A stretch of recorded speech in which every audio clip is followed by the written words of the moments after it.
big guy, the founder, the producer of Stir Friday Night. This is Mr. Quincy Wong. Up in the right booth, our technical director for the show.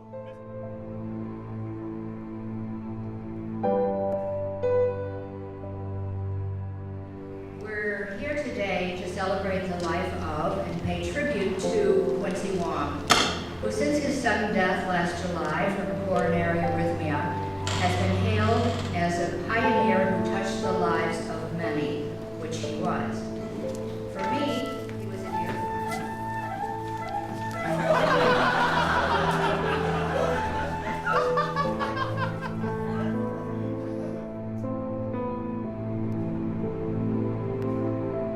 Not being hungry or having too much to eat, because food is love. See, growing up, instead of hugs and kisses, I got wushu pork. Instead of I love you, I got shrimp with lobster sauce. And instead of ass whoopings, well, I still got ass whoopings. Some things remain the same.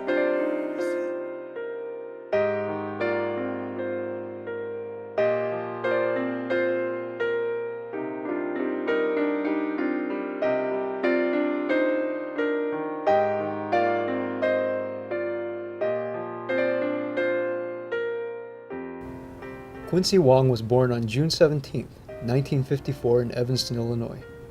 He was the fourth child of the family behind his older sister, Irene, and brothers Alan and Philip. Quincy would later welcome a younger brother, Eddie. We grew up in Skokie. Although we lived in Skokie, it was the Evanston part of Skokie, so we went to the Evanston public schools. And Quincy graduated from Evanston High School. When Quincy was young, he was very shy.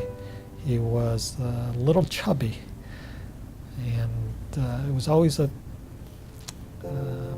he lacked, I think, self-confidence. He enjoyed sports. He liked sports. Bobby Hall was his favorite. He always wanted to grow up to be Bobby Hall, the golden jet of hockey. Quincy showed interest in acting at an early age, when he played a scribe in his Sunday school Christmas production. I went to review a play. It was called Yellow Fever. And the play opened, the stage was dark, and then all of a sudden they had a street lamp on stage, and the light went on, and standing underneath the street lamp was a tall, handsome Asian man wearing a trench coat and a fedora, and he lit a cigarette. And it was just a really arresting image. Quincy and Keith Uchima worked on a production that I produced called The Jade Monkey King, and that was based on a story that Keith Uchima adapted for theater based on the old Chinese myths about the Monkey King. And a lot of Asian American actors and actresses and people, we all met through that project. And from that, Quincy and Keith, by the end of that year, I think it was by October or November, they had formed the now famous company called Stir Friday Night, which is a comedy troupe. I'm the Hooter guy they all came to see. Bet you didn't think that I was Cantonese.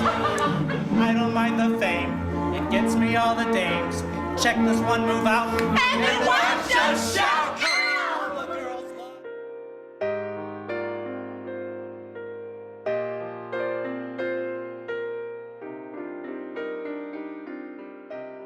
One of the reasons why Three Non-Blondes came about was he didn't have a venue to express what he wanted to say as an Asian American male. But he wanted to do it in a way that it had humor in it, and yet it could, just like that, it would flip, and all of a sudden it would become this very almost biting message. And especially with his piece Hop Sing, which is one of his signature pieces, you know, at the end of his piece, and the lights dim, there was always a couple of seconds of just pure silence. I mean, you could hear a pin drop in the theater, and I think it was because people were so enthralled with what he had to, what he said and what his message was, and ashamed at the same time because they were laughing at something that they suddenly realized that really they shouldn't have been laughing. And at that moment, I know it was his favorite point of the show because he knew he had them. He knew that they understood his message. He was a visionary person, you know. So what he was trying to do at the time, you know, it was kind of a brand new thing in Chicago. You know, I'm sure he saw some of that stuff in West Coast and East Coast and everything, but in this town here, it was absolutely, you know, he pioneered. So as an artist, I very much respected his attempt because one of the things that it was very similar to what we were doing, you know, because except we were in music and Quincy was in performing.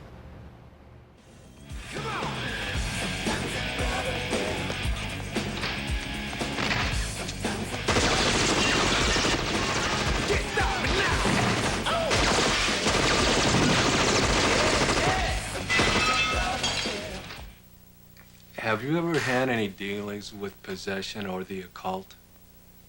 Being a police officer, I've run into a lot of strange things. I've always tried to keep an open mind about Begins here in the junkyard.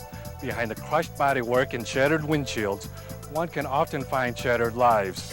Helping.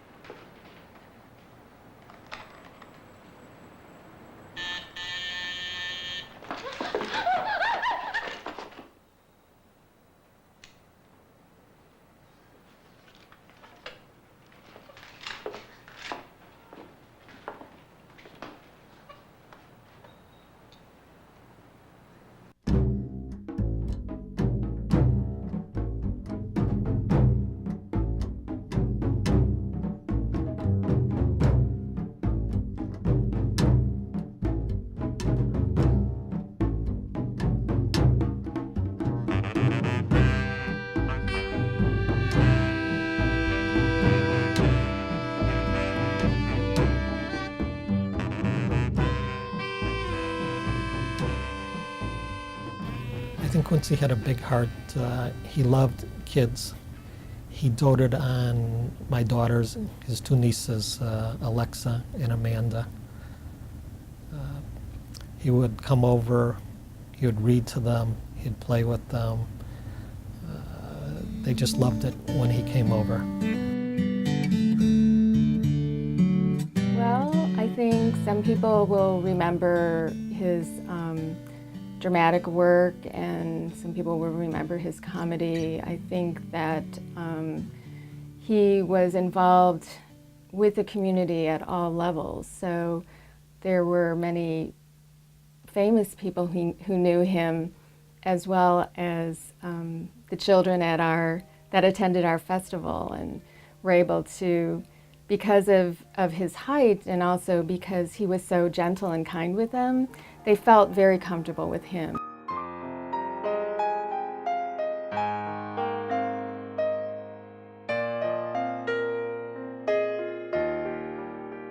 One of Quincy's last achievements before passing away was performing in the Steppenwolf Theater's production of One Flew Over the Cuckoo's Nest at the internationally recognized Barbican Theater in London, England. Well, I think what he did, you know, in this incredibly mixed city, there's so many ethnic groups represented in this city, but a majority of the theater is all white guys.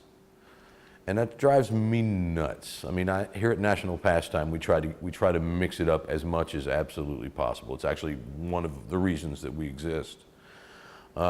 And I think that what he did for the theatrical community as a whole is present the Asian community as a legitimate, hardworking, respectable group to do theater and live theater, to do improv-based stuff as well as doing scripted things.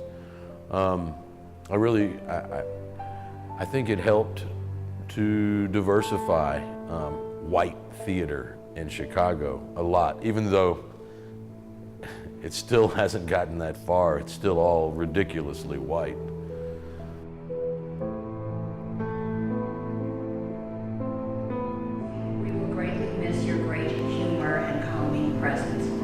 will miss your vivid and shimmering writing in the workshops, the way you were always willing to push beyond your comfort levels, and the supportive way you could always find the positive and uplifting. We will always remember your generous giving spirit, your non-judgment. See, it's all about food. See, there's no such thing as not being hungry or having too much to eat, because food is love. See, growing up, instead of hugs and kisses, I got wushu pork. Instead of I love you, I got shrimp with lobster sauce. And instead of ass whoopings, well, I still got ass whoopings. And some things remain the same. You see, the Chinese celebrate the birth of a child with a huge feast. A successful Chinese wedding banquet consists of a meal of